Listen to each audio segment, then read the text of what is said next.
এই ম্যাচটাও হবে সেয়ানে সেয়ানে, চোখে চোখ রেখে লড়াইটা হবে। এবং ইতিমধ্যে আমরা দেখতে পাচ্ছি দুই ব্যাটার লিটন বারুই স্ট্রাইকিং এন্ডে রয়েছেন এবং শুভঙ্কর নন স্ট্রাইকিং এন্ডে। ইনিংসটা শুরু করতে এসেছেন ওম সাই বাবা ক্রিকেট দলের পক্ষে এবং প্রথম ওভারের দায়িত্বে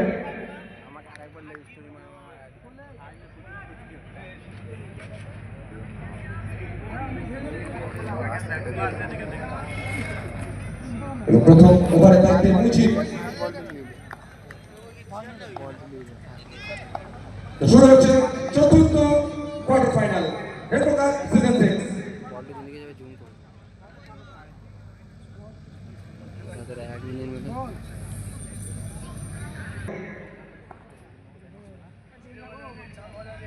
লিটন বারুই হাওয়াই খেলেছেন ধরা